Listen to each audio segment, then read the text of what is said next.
नमस्कार, मैं रीना शर्मा अपने YouTube चैनल सुनी अनसुनी में आप सबका स्वागत करती हूँ। दोस्तों, एक ये चीज़ फैक्ट है कि अगर आज हम किसी का भला करते हैं तो किसी ना किसी रूप में कभी ना कभी वो चीज़ लौट के हम पे आएगी। अगर हम किसी का बुरा करेंगे तो वो भी लौट के आएगी। ऐसा नहीं है कि सिर्फ भला करेंगे तो वही लौट के आएगा, हम अगर बुरा कर रहे हैं तो वो भगवान नहीं देख रहा या नहीं लौट के आएगा। इसके पीछे एक दृष्टांत है, मैं आपको सुनाती हूँ। एक बार एक लेडी और उसकी छोटी सी बच्ची एक दुकान पे गई। उनकी माँ का बर्थडे था जो बहुत बीमार थी, बिस्तर पे थी, लेकिन उसको मन था कि भाई उसका कोई मतलब अकेली सी रहती हैं, उसका कोई जन्मदिन वगैरह नहीं मनाता या वो बिल्कुल अकेली पड़ी रहती हैं। तो उसको ये हुआ कि भाई वो माँ को आज खुश कर दे, शायद ये उनका आखिरी बर्थडे हो।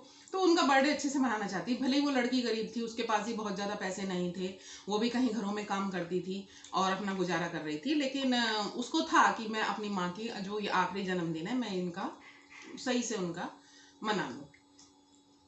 अब की बार जब उस शॉप पे गई, उन्होंने केक का ऑर्डर किया, केक आ गया। तो जितने अगर केक का पूछा गया उन्होंने कितने का कि भाई 650 रुपये का। उसने अपनी पॉकेट देखी तो उसमें तो उतने पैसे नहीं थे, कम थे। तो उसने कहा इससे छोटा। तो उन्होंने उससे छोटा दिखाया, उतने भी उसके पास पैसे नहीं थे। तो अब उसको समझ में नहीं आ रहा था, उसका मन भी था कि भाई मैं अपनी माँ का अंतिम बर्थडे बहुत अच्छे से मनाऊं, तो क्या करूं। मतलब उसको समझ में नहीं आ रहा था कि मैं ऐसे क्या चीज़ लेके जाऊं कि माँ खुश हो जाए या क्या करे। तो खैर जब उसके बस में नहीं था तो वो निराश होके दुकान से निकल गई। दुकान से बाहर आई तो थोड़ी देर में उसे किसी ने पीछे से आवाज़ लगाई कि सुनिए। तो उसने पलट के देखा तो जो एक लड़का सा था उसके बैग में केक था। तो उसने कहा ये आपके लिए। उसने कहा मेरे लिए क्यों। उसने कहा कोई नहीं, और आपके पास पैसे नहीं थे, लेकिन आपको अपनी माँ का बर्थडे मैंने देखा है, आपकी आंखों में निराशा वो, और कोई बात नहीं, और आप ले लीजिए।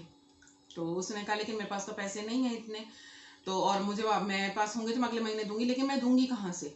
तो उस लड़के ने कहा कि ऐसे ही जैसे मैंने आज आपको दिया है, कभी कोई मुसीबत में हो और कोई कुछ चीज़ खरीद ना पा रहा हो किसी वजह से, तो आप उसकी हेल्प करके ये उतार देना। और नमस्कार करके तुरंत निकल गया फुर्ती से अपनी गाड़ी से। तो उस लड़की को बहुत खुशी हुई, घर आई, उसने अपनी माँ को केक दिया, वो तो बहुत खुश हो गई। और मतलब कि आंखों में पानी आ ही जाता है बच्चों का, इतना वो देख के। बीमार थी, केक को काटा। तो क्रिश्चियन लोग थे वो लोग। तो उसने कहा, बेटी ने से पूछा उसने कि तेरे पास इतने पैसे कहाँ से आए, या क्या जरूरत है इतना खर्चा करने की, हम लोग तो रोटी राटी के लिए इतना परेशान रहते हैं ये वो। तो बेटी ने कहा कोई बात नहीं माँ, और उसने उनको किस्सा बताया कि ऐसे हुआ। तो उस औरत की आंख में पानी आ गया। क्यों? क्योंकि उसको वो टाइम याद आ गया कि आज से 30 साल पहले जब वो एक बार मंदिर गई थी, चर्च गई थी, तो चर्च के बाहर एक लड़का भीख मांग रहा था। और क्योंकि उसको स्कूल के उसके लिए कॉपी किताब के लिए पैसे नहीं थे, और उसको उन किताबों के लिए पैसे चाहिए थे। तो उसने उसको कुछ रुपए दिए थे किताबें लेने के लिए कि भाई तू ले।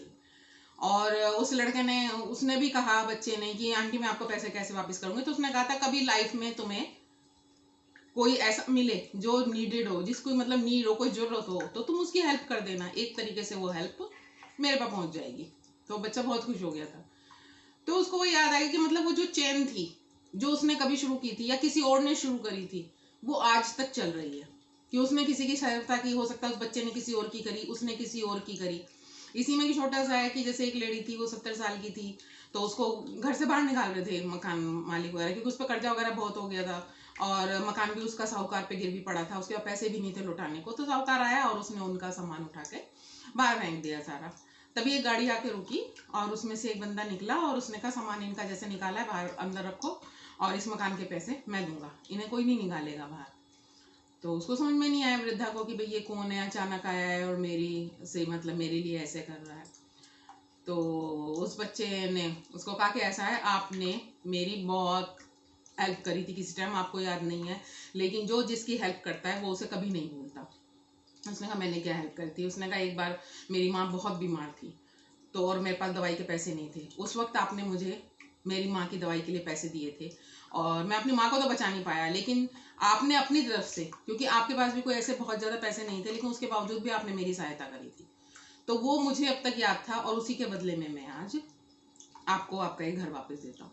तो मतलब ये है कि अगर आप कोई अच्छा कर्म करते हैं, आज नहीं कल, भगवान के पास तो सभी हिसाब किताब है, आज नहीं तो कल किस रूप में वो चीज़ आपके पास है। अगर आज आप किसी का बुरा कर रहे हो, किसी से कुछ छीन रहे हो, किसी के हक का मार रहे हो, कल को क्या पता आपके बच्चों के हक का कोई मारे, आपका कोई मारे, आपको कहाँ से क्या उसका गलत सुनने को मिले। तो ऐसे अच्छे का भी होता है, पुण्य कभी खाली नहीं जाते हैं, और नहीं भी जाएं भी तो हमें क्या, हमारा काम तो देना है, करना है। करने से जो खुशी मिलती है, अंदरूनी जो एक आनंद मिलता है, उसकी जो चेहरे पे खुशी होती है, उसकी बात ही अलग होती है। तो वही है कि अगर कभी भी जिंदगी में कुछ अच्छा करने का मौका मिले तो उससे बचना नहीं चाहिए, जरूर करना चाहिए। और दोस्तों, अगर आपको मेरी बातें पसंद आती हों तो आप मेरे और भी वीडियोस देखना, और मेरे वीडियो को सब्सक्राइब करना ना भूलें। नमस्कार।